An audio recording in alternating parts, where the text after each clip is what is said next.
ሸሂድነት ከምንም በላይ የምንፈልገው ምንናፍቀው ጉዳይ ነው። በአክሱም ከተማ በሙስሊሞች ላይ ምንድነው የተፈጠረው? አሰላሙ አለይኩም ወራህመቱላሂ ወበረካቱ። እንግዲህ ጁማ ለመስገድ ወንድሞቻችን በተቀመጡበት ከባድ ጥቃት ተፈጽሞባቸዋል።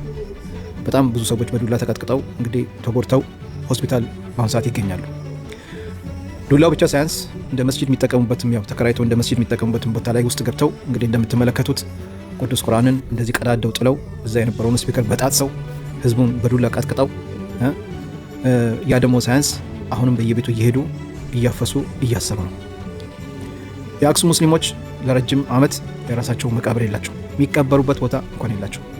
እህቶቻችን ለምን ሂጃብ ለብሳችሁ አትማሩም ተብለው በሂጃባቸው ምክንያት ከትምህርት እየተባረሩ ነው። ነገር ግን በአደባባይ ትናንትና ጁማ ሶላት ላይ ባያችሁት የመስጊድ ቦታ ፍትህ በመጠየቅ ረጅም ጊዜ ወስዶባቸዋል። እስከ መቼ ድረስ እንደምንጮህ አላሁ አዕለም። በጣም ወላሂ አልዓዚም አሳሳቢ የሆነ ነገር ነው። በምን አይነት ሁኔታ ነው በእህቶቻችን ኒቃብ ተከለከሉ፣ ከትምህርታቸው ገበታ ተስተጓጎሉ ብለን ብዙ ነገር ስናወራ ነበር። ከሚዲያ የዘለለ ወሬ ምንም ነገር ልንሰራ አልቻልንም። እስከ መቼ ድረስ ነው የሚሆነው? የመስጊድ ቦታ የመቅበሪያ ቦታ አልተሰጣቸውም። ያ ነገር ሳይሟላላቸው ተከራይተው በራሳቸው የሚሰግዱበት ቦታ ላይ ትናንትና በጁማ ሶላት ሂደው እንዳይሰግዱ የሚሰግዱበትን ቦታ ደግሞ በጫማቸው በመረጋገጥ ቁርአንን በመቀዳደድ ይህን ያህል በደል ያደረሱባቸው። እስከ መቼ ነው ግን የኛ ትዕግስት? እስከ መቼ ነው? ምንድን ነው የምናደርገው? ወላይታ ሶዶ ላይ ግን መጽሐፍ ቅዱስን ቆቀር እየሸጡ ነው።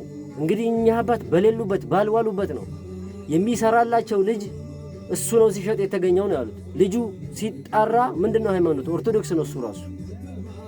ያው ግን አማርኛ ምናልባት አይችልም በሚለው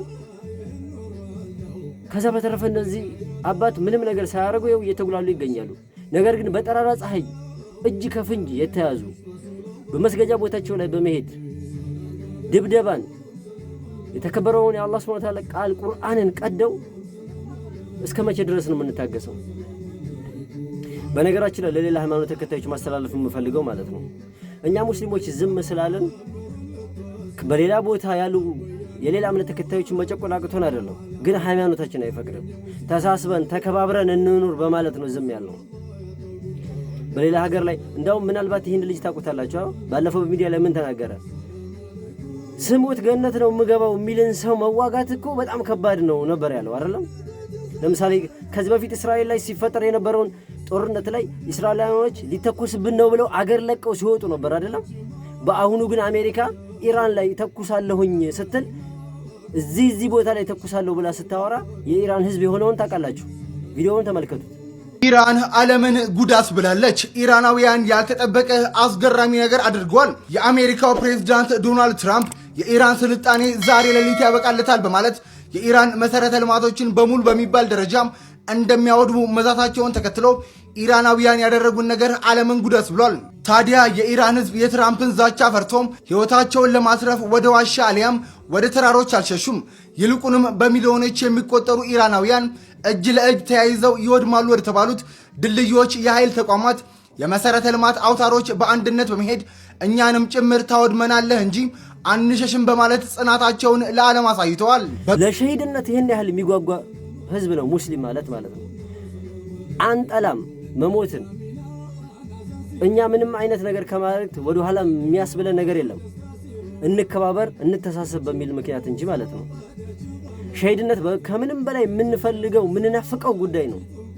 ነገር ግን ትዕግስታችን አሁን ድንበር አለፈ። እስከ መቼ ነው ይሄ ነገር የሚሆነው?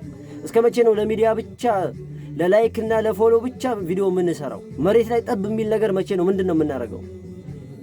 እኔ አላሁ አዕለም መጅሊስ ምን እየሰራ እንደሆነ አላውቅም። በዚህ ጉዳይ በጣም ረጅም ጊዜ ሆኗል። የኒቃብ ጉዳይ ለምሳሌ በጎንደር ላይ ያሉ ሙስሊሞች በጣም ረጅም ጊዜ ጭቆናው እየደረሰባቸው ያለው ማለት ነው እዛ ክልል ላይ ሲገርመን፣ አሁን ግን አዲስ አበባ ዩኒቨርሲቲ ላይም መከልከል ጀምሯል።